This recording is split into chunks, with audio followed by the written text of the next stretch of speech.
এটাও বলছে, সুবহানাল্লাহ পড়েন। ওয়া ইন্নাহু লিহুব্বিল খায়রি লাশাদীদ। বান্দা সকলের ভিতরে অর্থের একটা লোভ কাজ করে, যা আছে আরো চাই, আরো চাই, আরো চাই। বুখারী শরীফের একটা হাদিস আছে আইয়ুব আলাইহিস সালামের নাম নিয়া। বুখারী শরীফের 2 জায়গায় হাদিসটা আছে। আইয়ুব আলাইহিস সালাম একদিন গোসল করতেছে, গোসলখানার ভিতরে গোসল করতেছে, শরীরে সাবান টাবান মাখানো হয়ে গেছে কথার কথা। এরকম করে যখন গোসল এখন না করেই, গায়ে পানি না ঢাললেই চলে না, এমন সময় আইয়ুব নবী তাকায়া দেখে তার গোসলখানার ভিতরে কোত্থেকে জানো স্বর্ণের এই প্রজাপতিগুলি পড়তেছে। সুবহানাল্লাহ। কিসের প্রজাপতি? স্বর্ণের। আল্লাহ তাআলা ওর গোসলখানার ভিতরে একটু স্বর্ণের প্রজাপতি দিছে।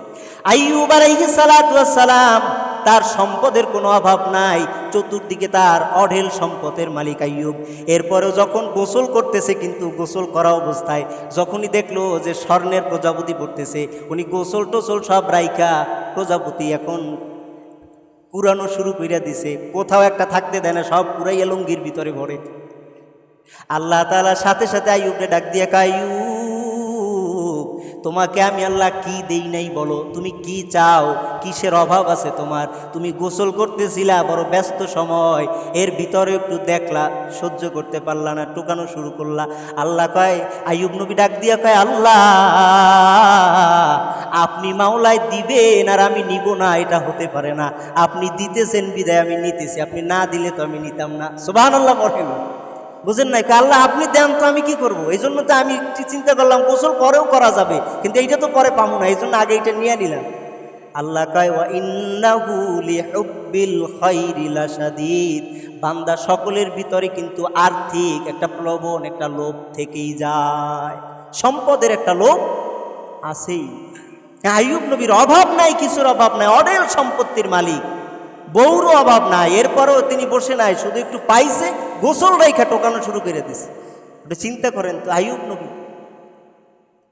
তো যে কথা বলতেছিলাম, রিজিকের মালিক হলো আল্লাহ। ওয়া মা মিন দাব্বাতিন ফিল আরদি ইল্লা আলাল্লাহি রিজকুহা।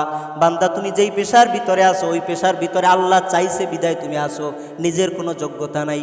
আমার মতো মানুষ এই মসজিদের মেম্বরে বসার আল্লাহর কসম তেমন কোনো যোগ্যতা আমার নাই, কিন্তু এরপরেও ওই দূর দূরান্ত থেকে আল্লাহ কেন এখানে আনছেন এটা আল্লাহ ভালো জানেন। আল্লাহ কয়, তোর রিজিক আমি এখানে রেখেছি, যতদিন এখানে আছে ততদিন এখান থেকে যাওয়ার কোনো সুযোগ তোমার, রিজিক আল্লাহর হাতে।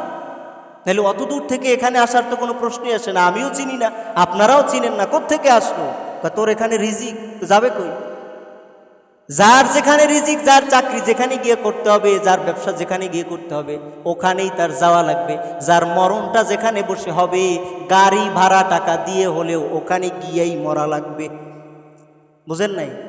রিজিক যেইখানে, ওখানে গাড়ি ভাড়া দিয়ে যাওয়া লাগবে। আবার রিজিক মরণ তোমার যেইখানে আছে, ওখানেও গাড়ি ভাড়া দিয়া গিয়া এরপরেই মরা লাগবে, এর কোনো বিকল্প। মানুষটা রওনা দিছে ঢাকা, অর্ধেক পথ গিয়া এরপরে ওখানে মরছে। এই গত সপ্তাহে আপনাদের এই বাসাইলের একেবারে দক্ষিণ প্রান্তে এক আল্লাহর বান্দা ঢাকা ছিল, 1 তারিখ আসবে না, ওনার দিল মানে না, উনি 28 তারিখে আসে। কেন আসে? তাই মরণ টানে, মরণ এখানে বাসাইলে।